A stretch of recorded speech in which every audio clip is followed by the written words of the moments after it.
How to remove end-to-end encryption in WhatsApp.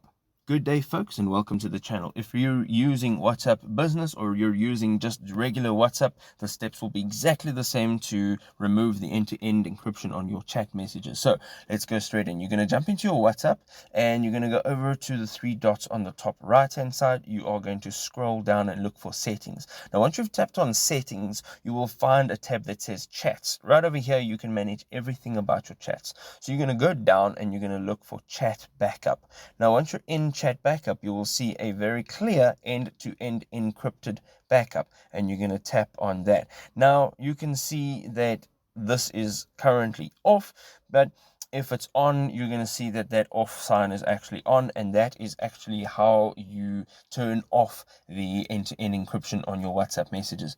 I hope you enjoyed this video. If you did, you can drop us a like. We'll see you next time. Cheers for now.